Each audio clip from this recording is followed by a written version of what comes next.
και φίλες, γεια σας, είμαι ο Χρόνης Δωριάκης και μέσα στα επόμενα λεπτά μέσα από αυτό το podcast θα μιλήσουμε για μπάσκετ. Είσαστε έτοιμοι? Φύγαμε!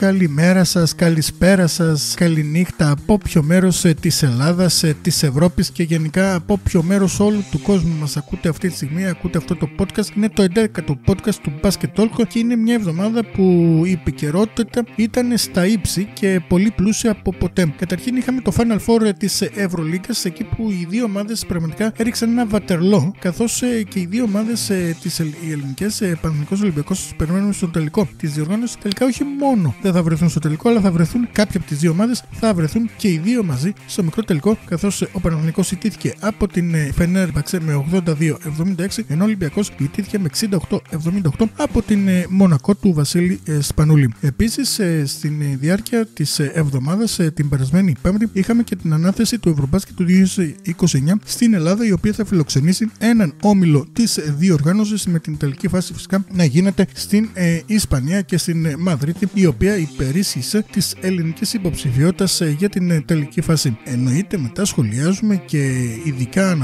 αναφερόμαστε και στην εθνική ομάδα γυναικών, που αυτή τη στιγμή προετοιμάζεται για το Ευρωμπάσκετ του 2025, που θα γίνει σε περίπου 25 μέρες στο στάδιο Ειρήνης και Φιλίας. Εννοείται όμως έχουμε και NBA, καθώς βρισκόμαστε στην τελική ευθεία για την ανάδειξη του μεγάλου νικητή της κορυφαίας λίγκας στον κόσμο.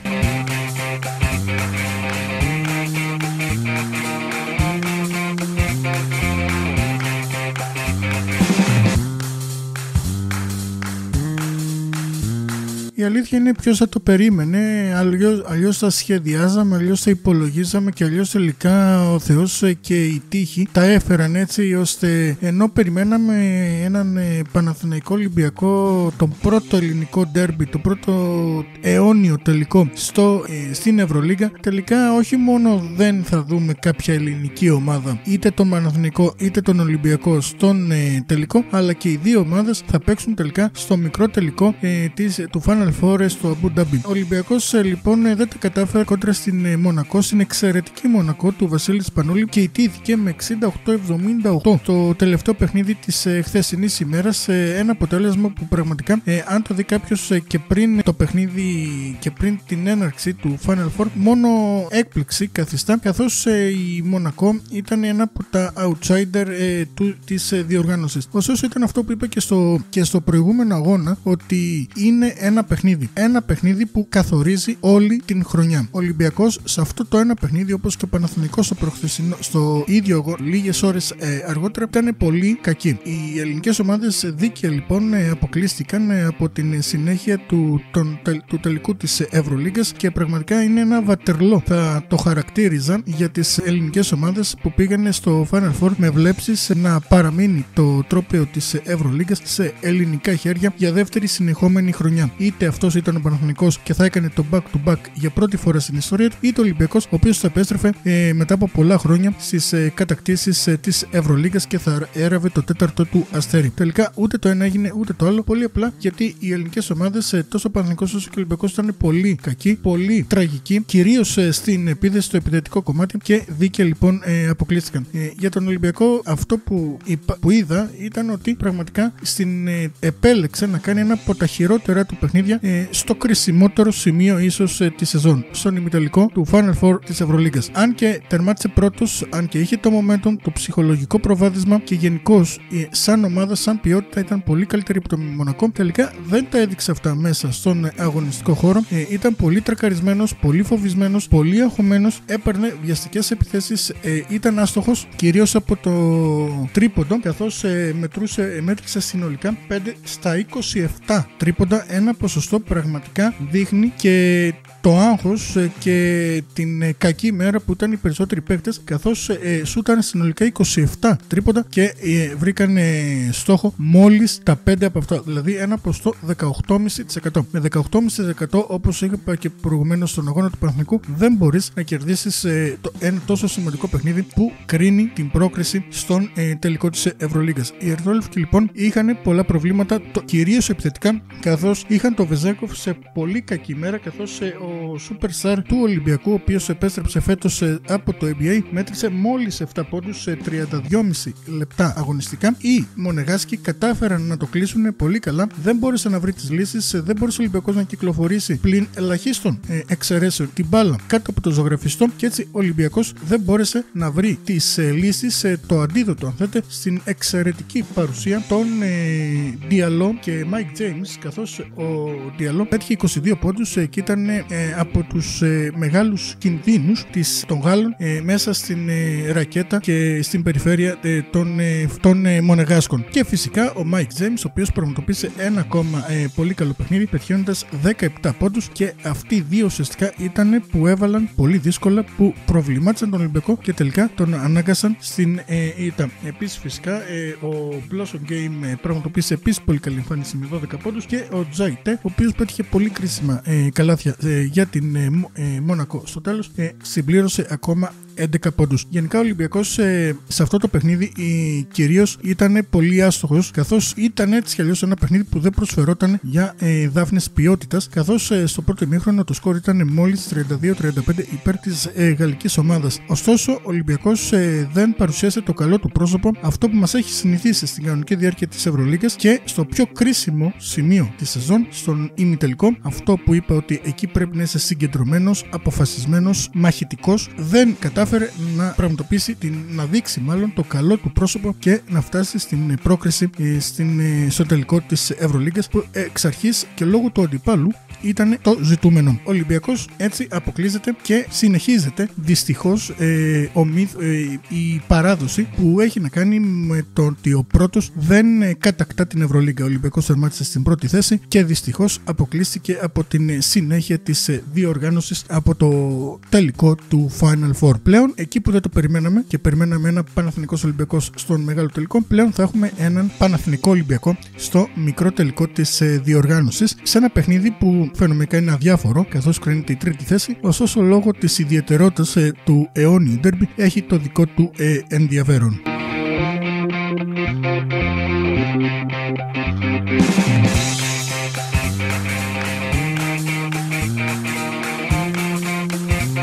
Το έχω πει πολλές φορές και το έχω γράψει ότι το Final Four είναι από τις διοργανώσεις, από τις φάσεις, είναι έτσι το φορμά του, που ένα παιχνίδι μπορεί, ή μάλλον δύο παιχνίδια μπορεί να σας στείλουν στον παράδεισο και ένα παιχνίδι μπορεί να σας στείλει στην κόλαση. Αυτό ακριβώς συνέβη με τον Παναθηναϊκό χθες το απόγευμα. Ένα παιχνίδι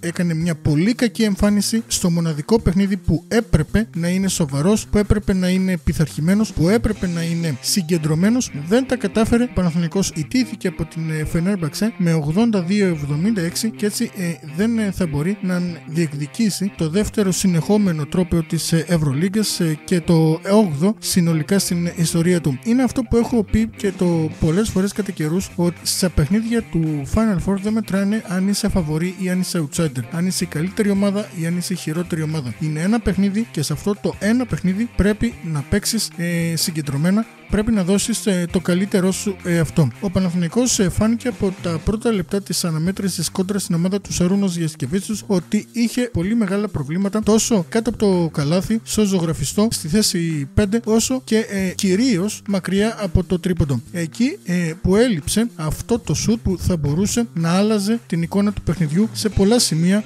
του αγώνα. Πράσινοι βρέθηκαν πολλές φορές πίσω στο σκορ, ακόμα και με 11 πόντους στο τέλος κυνήγησαν, επέστρεψαν στο παιχνίδι, ωστόσο εκεί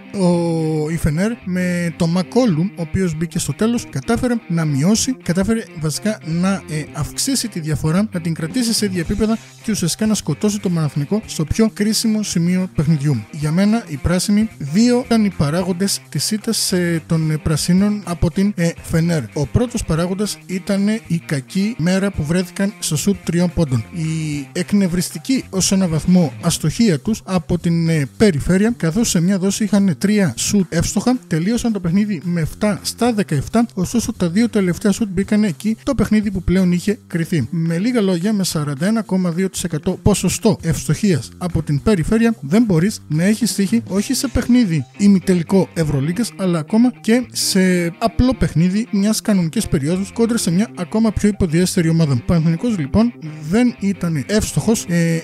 δεν μπορούσε να βρει και τα σουτ, ή μάλλον φοβόντουσαν να βρουν τα σουτ ή να δοκιμάσουν σουτ τριοπόντων λόγω και της αστοχίας τους. Έτσι η Φενέρ το εκμεταλλεύτηκε, είχε πολύ σε καλή μέρα πολλούς παίκτες η Φενέρ, κυρίως από τα 6.75 που εκεί η Φενέρ ουσιαστικά κέρδισε το παιχνίδι με την ευστοχία της, και φυσικά ο Παναθηναϊκός δεν μπορούσε να βρει λύσεις με τον Οσμάν να πετυχαίνει 22 πόντους, τον Ναν ο οποίος αποβλήθηκε και έπαιξε στα τελευταία 5 λεπτά ο Παναθηναϊκός χωρίς τον MVP του, έμεινε στους 19 πόντους, πετυχαίνοντας πολύ κρίσιμα καλάθια και ουσιαστικά σε πολλά σημεία κρατώντας τους πράσινους μέσα στο παιχνίδι, και φυσικά η εξαιρετική παρουσία και του Γκραντ. Ουσιαστικά ο Παναθηναϊκός είχε για κορυφαίους παίκτες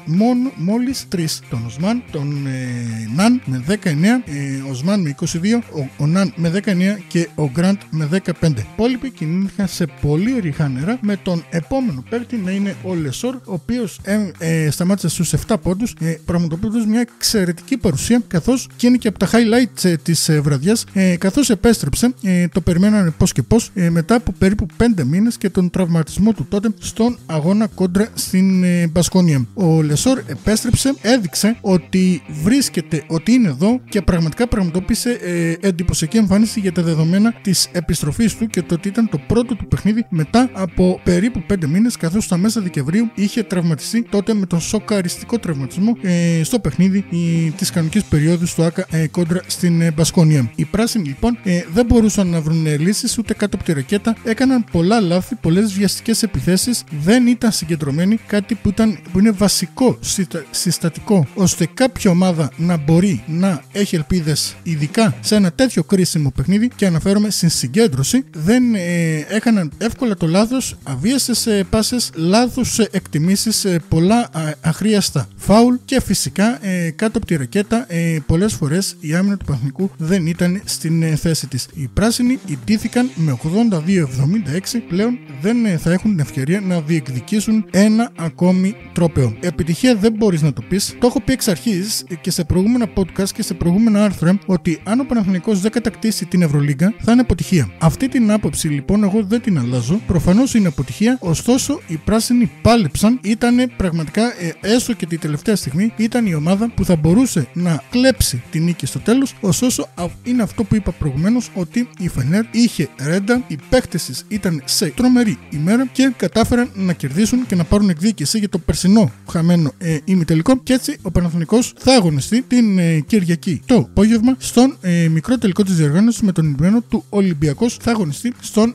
μικρό τελικό της διοργάνωσης. Στα αξιοσημείωτα και στα πολύ θετικά της χθεσινής ημέρας, αν μπορεί να το πει κάποιος, στα θετικά, αν μπορεί από αυτή την εμφάνιση να βγει κάτι θετικό, είναι σίγουρα η επανεμφάνιση του Ματίας Λεσόρ, ο οποίος όπως προείπε και προηγουμένως, εκτός από τους 7 πόντους που πέτυχε, μάζεψε ένα rebound, έδωσε μία assist και είχε και ένα κλέψιμο. Πραγματικά επίσης είχε, μην ξεχνάμε, και 5 στις 6 βολές. Πραγματικά για επανεμφάνιση μετά από τόσο καιρό και μετά από διάφορες εκτιμήσεις που γινόντουσαν αν θα αγωνιστεί ή όχι και αν πρέπει να αγωνιστεί ή όχι, η επανεμφάνιση του διεθνή Γάλλου σέντερ πραγματικά ήταν πολύ σημαντική και σίγουρα αφήνει ελπίδες για τον Παναθηναϊκό μετέπειτα, γιατί μην ξεχνάμε πως υπάρχει και ένα πρωτάθλημα, έχει το πλεονέκτημα της έδρας και σίγουρα αυτός πρέπει να είναι πλέον ο μοναδικός του στόχος, η κατάκτηση του πρωταθλήματος που ξεκινάνε η τελική την επόμενη Παρασκευή.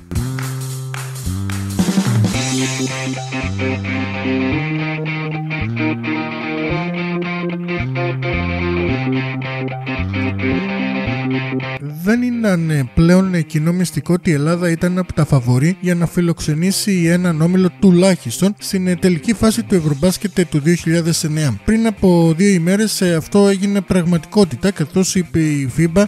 Europe, η Παγκόσμια Ομοσπονδία, μας ανέθεσε στην Ελλάδα την διοργάνωση, την φιλοξενία ενός ομίλου της κορυφαίας ευρωπαϊκής διοργάνωσης σε επίπεδο εθνικών ομάδων. Έτσι η Ελλάδα, μετά από 34 ολόκληρα χρόνια και το μακρινό 1995, όταν η Ελλάδα φιλοξένησε τότε εξ ολοκλήρου την τελική φάση της διοργάνωσης, θα διοργανώσει μια μεγάλη διοργάνωση, το Ευρωμπάσκετ των ανδρών, την κορυφαία διοργάνωση σε ευρωπαϊκό επίπεδο. Η αλήθεια είναι ότι η Ελλάδα και ο στόχος της ήταν να φιλοξενήσει και τη τελική φάση του Ευρωμπάσκετ, και αυτό είναι δεν το κατάφερε με την Ελλάδα να φιλοξενεί τελικά, να αναλαμβάνει έναν όμιλο, που αυτό ήταν σχεδόν βέβαιο ότι θα αναλάβει έναν όμιλο. Ωστόσο, η μάχη που γινόταν ήταν με την Ισπανία για να φιλοξενήσει και την τελική φάση του Ευρωμπάσκετ, που ήταν και, μην γελιόμαστε, και ο μεγάλος στόχος που διοργανώνει σε ένα Ευρωμπάσκετ. Αυτό τελικά δεν επετεύθη. Η Παγκόσμια Ομοσπονδία ανέθεσε την τελική φάση της διοργάνωσης στην Ισπανία, καθώς η υποψηφιότητά της υπερίσχυσε σε σχέση με τις ελληνικές. Μην ξεχνάμε ότι η Ισπανική Ομοσπονδία είχε προτάξει και την πρόταση να φιλοξενηθεί ο πρώτος αγώνας του Ευρωμπάσκετ, και μάλιστα θα γίνει και πραγματικότητα, όπως ανακοίνωσε,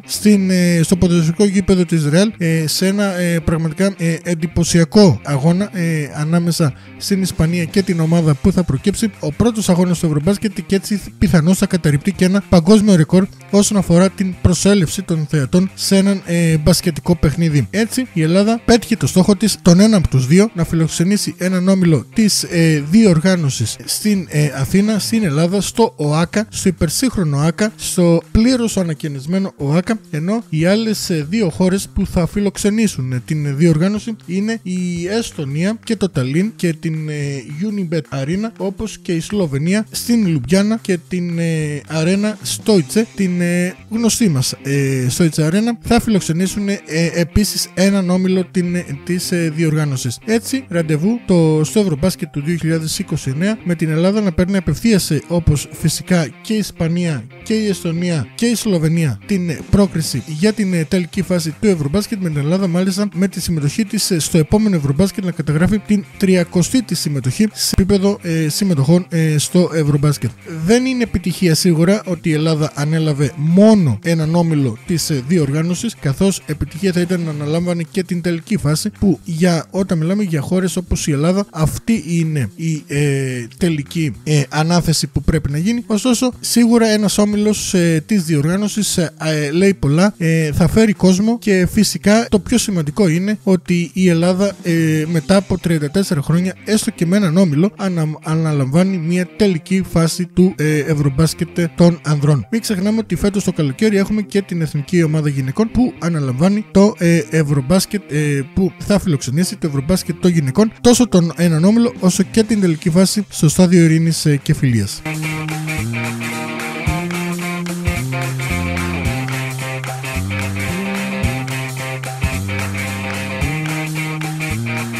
Μόλις 25 μέρες έμειναν μέχρι την έναρξη της κορυφαίας διοργάνωσης σε επίπεδο εθνικών ομάδων που θα φιλοξενήσει φέτος η Ελλάδα, που είναι το Ευρωμπάσκετ των γυναικών, που θα διεξαχθεί από τις 18 μέχρι τις 29 Ιουνίου στο στάδιο ειρήνης και φιλίας. Βασικά, η Ελλάδα θα διοργανώσει τον όμιλο που θα συμμετέχει εκείνη, που απαρτίζεται από την Γαλλία, την Τουρκία και την Ελβετία, και φυσικά την τελική φάση της διοργάνωσης με τις 8 καλύτερες ομάδες που θα περάσουν στην τελική φάση, και θα αναδειχθεί ο νέος πρωταθλητής Ευρώπης στις 29 Ιουνίου στο φαλιερικό γήπεδο. Είναι μια διοργάνωση μεγάλη, μια διοργάνωση που η Ελλάδα μετά από πολλά χρόνια αναλαμβάνει. Τα έχουμε πει σε πολλές φορές και σε προηγούμενα podcast που έχουμε κάνει για την εθνική γυναικών. Ωστόσο τώρα, μόλις λίγες ημέρες πριν την έναρξη της διοργάνωσης, η εθνική ομάδα βρίσκεται στην τελική ευθεία, βρίσκεται στα Ιωάννα αυτή τη στιγμή για το βασικό στάδιο της προετοιμασίας της, και έχει όλα τα φόρα, εγώ το έχω πει πολλές φορές και στο παρελθόν, να διακριθεί σε αυτή την διοργάνωση, και έχει πολλές και σημαντικές απουσίες, με δύο από αυτές να είναι της Άννας Νίκης Σταμολάμπρου, η οποία έχει τεθεί εδώ και κάποιους μήνες εκτός αγωνιστικής δράσης, και της Έλενας Τσινέκη, ο οποίος πρόσφατα μπήκε στο χειρουργείο για ένα πρόβλημα στο μετατάρσιο του αριστερού του ποδιού, και έτσι δεν θα μπορέσει να ενισχύσει την εθνική ομάδα φέτος το καλοκαίρι. Ωστόσο, η εθνική ομάδα, το έχω πει πολλές φορές, το έχω γράψει πολλές φορές, αλλά αυτό που έχει σημασία είναι ότι έχει όλα τα φόντα, έχει τις Ελληνίδες παίκτριες να κάνει μια πορεία ανάλογη με αυτή που είχε κάνει και το 2017, όταν τερμάτισε στην 4η θέση στο Ευρωμπάσκετ τότε. Η εθνική ομάδα έχει όλα τα φόντα να πραγματοποιήσει μια ακόμα μεγάλη πορεία. Βέβαια, το έργο της θα είναι δύσκολο, γιατί συμμετέχουν κορυφαίες ομάδες. Σε μία από αυτές βρίσκεται ήδη στον όμιλό της, που είναι η Γαλλία, που για μένα, το έχω πει πολλές φορές, είναι και το μεγάλο φαβορί για να κατακτήσει το χρυσό μετάλλιο. Μην ξεχνάμε ότι είναι η ομάδα που πήρε το αργυρό μετάλλιο πριν από λίγους μήνες στους Ολυμπιακούς Αγώνες, δυσκολεύοντας σε πολύ μεγάλο βαθμό τις Ηνωμένες Πολιτείες της Αμερικής στο τελικό που διοργάνωσε η ίδια στο Παρίσι. Είναι μια διοργάνωση που η Ελλάδα μπορεί να διακριθεί, έχει όλα τα φώτα, γίνεται στην έδρα της και φυσικά θέλει και με τον κόσμο στο πλευρό της. Εισιτήρια ήδη βρίσκονται σε εξέλιξη, η διάθεση των εισιτήριων, να πετύχει κάτι ακόμα μεγαλύτερο και φυσικά να διακριθεί αρχικά να περάσει την πρώτη φάση της διοργάνωσης, δηλαδή τον όμιλό της. Θυμίζουμε ότι οι δύο πρώτες ομάδες του κάθε ομίλου προκρίνονται στην τελική φάση, στην οκτάδα, που θα συνεχίσει στο στάδιο ειρήνης και φιλίας, και φυσικά θέλει να βρίσκεται σε αυτές τις δύο πρώτες ομάδες και σίγουρα μπορεί. Το έργο της δεν θα είναι εύκολο, καθώς απέναντι της θα έχει ως, αν θέτα το πούμε, βασικό της αντίπαλο την Τουρκία, καθώς είναι οι μόνοι που πιθανώς μπορούν να συναγωνιστούν για την δεύτερη θέση, αν θεωρήσουμε δεδομένο ότι την πρώτη θέση θα την πάρει η Γαλλία. Ωστόσο, η Ελλάδα θα κάνει πρεμιέρα κόντρα στην Ελβετία, μια ομάδα που είναι στα μέτρα της, που μπορεί να κάνει μια ωραία και ιδανική αρχή στην πρεμιέρα της στο Ευρωμπάσκετ και να κάνει το πρώτο βήμα ώστε να πάρει την πρόκριση. Σίγουρα θα χρειαστεί 2 νίκες για να μπορεί να προκριθεί στη δεύτερη φάση, αλλά το έχω πει πολλές φορές ότι αυτή η εθνική ομάδα και στα προηγούμενα χρόνια και στα προηγούμενα Ευρωμπάσκετ και στις προκριματικές φάσεις μας έχει δείξει ότι διαθέτει πλέον, έχει αλλάξει επίπεδο, διαθέτει το μέταλλο, διαθέτει το χαρακτήρα που χρειάζεται σε αυτές τις περιπτώσεις, το νικητή, το mentality, αυτό που λέμε, για να μπορεί να πρωταγωνιστήσει. Και το έχει αποδείξει, και τόσο οι παίκτριες με πολλές από τις αθλήτρες που συμμετέχουν στις κορυφαίες ομάδες, σε μερικές από τις κορυφαίες ομάδες της Ευρώπης, όπως η Μαριέλα Φασούλα, η οποία επιστρέφει στην εθνική ομάδα μετά τον σοβαρό τραυματισμό που είχε, όπως η Ελισάβετ Σπανού, η οποία πρωταγωνιστεί στο κορυφαίο επίπεδο του ευρωπαϊκού μπάσκετ στην Ευρωλίγα. Διαθέτει παίκτες, φυσικά, και αναφέρουμε και στις νέες παίκτες της εθνικής, οι οποίες βοηθούν στο να υπάρχει αυτή η εξέλιξη και να μπορέσει να υπάρχει και μια συνέχεια στην εθνική ομάδα. Φυσικά αναφέρουμε στην Ιωάννα τη Χατζηλεοντή, στην Βασιλική τη Χολοπούλου και σε πολλές ακόμα, για να μην ονοματίσω, που μπορούν να αναλάβουν και έχουν και το ταλέντο για να μπορούν να πάρουν την εθνική ομάδα και να την πάνε ένα βήμα παραπέρα. Φυσικά στις σημαντικές παρουσίες της εθνικής ομάδας δεν αναφέρουμε φυσικά και την Αλεάνα Χριστινάκη, η οποία είναι μία από τις καλύτερες Ελληνίδες αθλήτριες, και συνθέτουν όλοι μαζί ένα σύνολο που εμένα μου βγάζει μια αισιοδοξία ότι μπορεί να τα καταφέρει, μπορεί να τάσει ψηλά στο Ευρωμπάσκετ που γίνεται στην Ελλάδα, στο ΣΕΦ, στο γήπεδο μας, μπροστά στο κοινό, και να κάνουν κάτι καλό. Βέβαια, ό,τι και να γίνει, είτε δεν προκριθούν είτε προκριθούν, επιτυχία και το μέλλον αυτής της εθνικής θα είναι μπροστά τους και θα έχουν όλα τα φόντα να συνεχίσουν την επιτυχημένη πορεία στην εθνική ομάδα.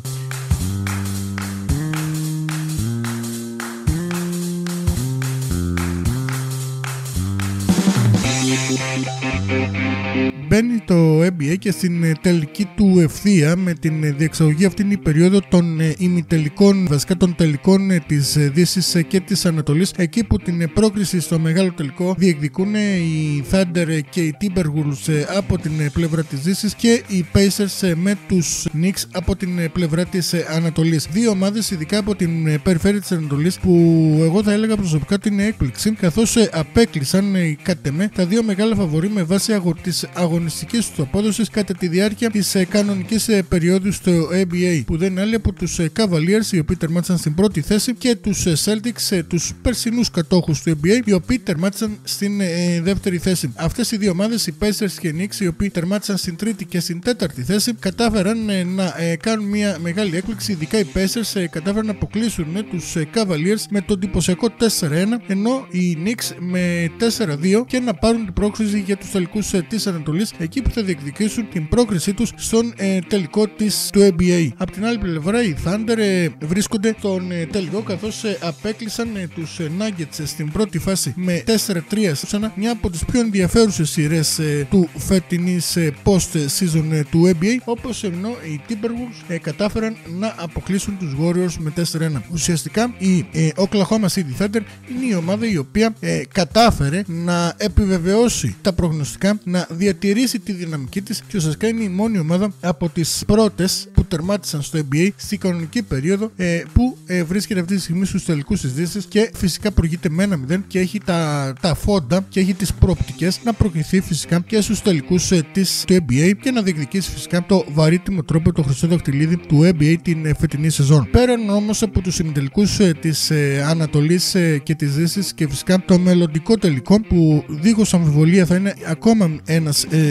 ακόμα μια συναρπαστική σειρά, έχουμε φυσικά και την ανάδειξη του κορυφαίου όπως το λένε πολυτιμότερου παίκτη της φετινής σεζόν, που δεν είναι άλλος από τον Shai Gilgeous-Alexander. Το έλεγα εγώ ότι αν δεν αναδειχθεί ο διεθνής Καναδός άσος, πραγματικά θα είναι έκπληξη, καθώς πραγματικά πραγματοποίησε μια εντυπωσιακή σεζόν με τους Oklahoma City Thunder. Αυτή τη στιγμή ήταν στην πρώτη θέση η ομάδα της Oklahoma, αλλά και τώρα βρίσκεται και στους τελικούς της Δύσης. Συγκεκριμένα ο Shai πέτυχε 32,7 πόντους κατά μέσο όρο, 5 rebound μάζεψε, μοίρασε 6,4 assists, είχε 1,72 κλεψίματα κατά μέσο όρο και 1,01 μπλοκ σε 34,2 λεπτά συμμετοχής, παίζοντας σε 76 παιχνίδια από τα 82 που είχε το NBA, πετυχαίνοντας μάλιστα career high, δηλαδή υψηλό καριέρας, τόσο σε πόντους, σε assists και σε μπλοκ ανά παιχνίδι. Για μένα δίχως αμφιβολία ήταν ο πολυτιμότερος παίκτης της φετινής σεζόν και πολλοί λέγανε ότι άρχισαν να το ανακοινώσουν στο NBA, καθώς είχε φανεί από πολύ πιο πριν ότι ο διεθνής Καναδός άσος είναι ο πολυτιμότερος παίκτης της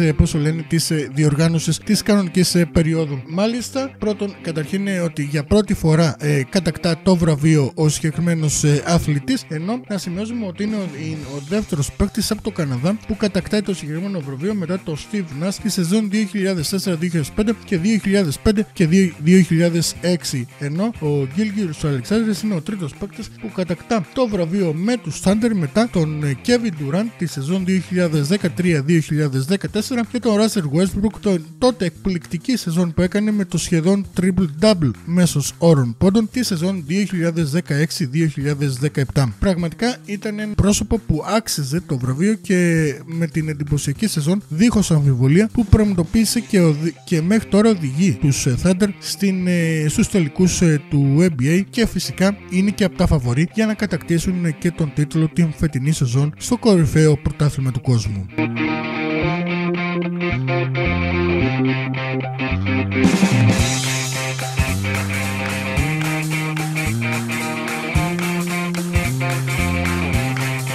Αυτό ήταν το 11ο podcast του Basket Talk. Μην ξεχνάτε πως μπορείτε να μας ακούτε μέσα από το Spotify, το YouTube και το Apple Podcast. Φυσικά όλα τα νέα μέσα από το basketgrportal.gr. Ερωτήσεις, παρατηρήσεις, σχόλια στο podcast@basketgrportal.gr. Εμείς τα λέμε σε ένα από τα επόμενα podcast. Μείνετε συντονισμένοι.